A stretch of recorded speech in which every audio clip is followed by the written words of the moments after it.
Hello everyone, welcome back to my cooking channel cook with Rimi's kitchen. आज নিয়ে এসেছি Christmas special fruits cake. একদম juicy softy আর সাথে ড্রাই ফ্রুটসে ভরা একটা অ্যামেজিং ফ্রুটস কেক নিয়ে হাজির হয়েছি। যেমন লুক খেতে ঠিক ততটাই সুন্দর। আমার চ্যানেলের নতুন ভিউয়ার্স হলে এক্ষুনি একটা লাইক করে দিন আর কমেন্ট করতে ভুলবেন না কেমন হলো এই কেক আমার। আর অবশ্যই সাবস্ক্রাইব করবেন, পাশে থাকা বেল আইকন প্রেস করতে ভুলবেন না।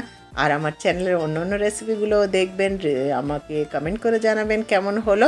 দেখুন একদম ড্রাই ফ্রুটসে ভরা একটা ফ্রুটস কেক নিয়ে এসেছে, যেমন দেখতে ঠিক খেতে ততটাই। একবার অবশ্যই বানাবেন।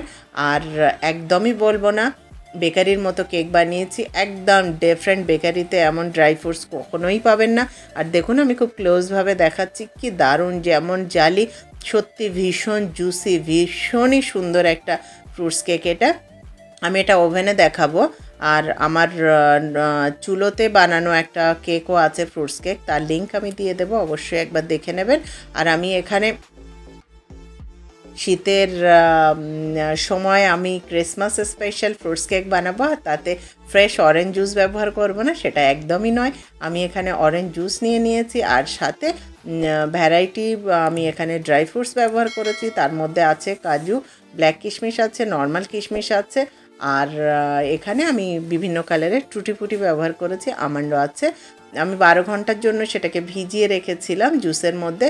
আর 12 ঘন্টা বাদে ফিরে এসেছি। এখানে আমি হাফ কাপ নর্মাল টেম্পারেচারে থাকা দুধ নিয়েছি। তার মধ্যে আমি 1 টেবিল চামচ সাদা তেল দিয়েছি। আর আমি এখানে অরেঞ্জ ফ্লেভার এসেন্স ব্যবহার করেছি। আপনারা যে কোনো এসেন্স ব্যবহার করতে পারেন। যেহেতু আমি অরেঞ্জ জুস দিয়ে বানাচ্ছি, তো ফ্লেভারটাকে আরও স্ট্রং করার জন্য আমি এখানে অরেঞ্জ এসেন্স আমার কাছে ছিল বলেই আমি ব্যবহার করেছি। আপনাদের কাছে যেটা আছে সেটা ব্যবহার করবেন। আর আমি এখানে কফি মগের 1 মগ ময়দা নিয়েছি। তার মধ্যে আমি হাফ চামচ বেকিং পাউডার দিয়েছি, আর দিয়েছি তার থেকেও হাফ চামচ বেকিং সোডা। সবসময় কেক বানানোর ক্ষেত্রে মনে রাখবেন, যতটা বেকিং পাউডার দেবেন তার আধা কিন্তু বেকিং সোডা। আর এই প্রসেসটা করা কিন্তু খুব জরুরি কেকের ক্ষেত্রে, না হলে কেক কিন্তু সুন্দর হবে না, একটা লাম্পস থেকেই যাবে কেকের মধ্যে। আর আমি মিশ্রণের মধ্যে দিয়ে দিলাম 1 চামচ পাউডার দুধ। আর এটা অবশ্যই দেবেন, সেটা হলো এখানে আমি দিয়ে দিচ্ছি দারচিনি পাউডার। দারচিনি পাউডার থাকলে পাউডার দেবেন। আমি এইভাবে গ্রেট করে দিই, কারণ এটা আমার ভীষণ ভালো লাগে। ছোটো ছোটো একটা সুইটস এবং একদম গন্ধে ভরা একটা অন্যরকম একটা বাইটস মুখে পড়ে, সেটা ভীষণ ভালো লাগে আমার, তার জন্য আমি গ্রেট করেই দিই।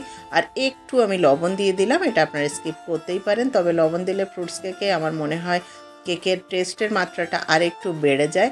আর আমি এখানে চিনি দিয়ে দিয়েছি যতটা, এখানে সুগার পাউডার অবশ্যই ব্যবহার করবেন। আমি এখানে যতটা ময়দা নিয়েছি তার থেকে একটু কম চিনি দিলাম। ফ্রুটস কেক তো খুব মিষ্টি আমার ভালো লাগে না, তার জন্য একটু কম দিলাম। আপনারা চাইলে এখানে চিনিটা কম বেশি করতে পারেন, তার জন্য কিন্তু কেকের স্পঞ্জি ভাব কিংবা অন্য কিচ্ছুর কোনো প্রবলেম হবে না। আমি 12 ঘন্টা বাদে ফিরে এসেছি। দেখুন আমি যে ড্রাই ফ্রুটসটা ভিজিয়ে রেখেছিলাম সেটা কি সুন্দর জুসি হয়ে গেছে। আমি এটা এই আমার ড্রাই ইনগ্রিডিয়েন্টসের মধ্যে মিলিয়ে দিচ্ছি। দিয়ে আমি যে দুধটা, তেল আর এসেন্স দিয়ে রেডি করে রেখেছি, আমি সেটা অল্প অল্প করে দিয়ে এই মিশ্রণটা রেডি করে নেব। আমি যে মিশ্রণটা বানাবেন সেই মিশ্রণটা যেন খুব বেশি টাইট না হয়, আবার খুব বেশি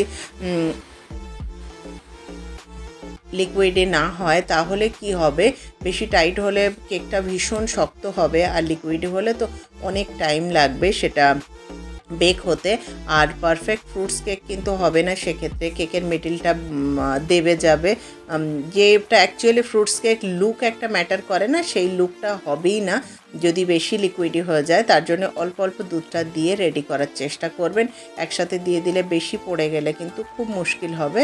তো আমি এখানে অল্প অল্প করে দুধটা দিয়ে আমি আমার মিশ্রণটা রেডি করে নিচ্ছি। আর আমার চ্যানেলে প্রচুর রেসিপি আছে, অবশ্যই গিয়ে দেখবেন।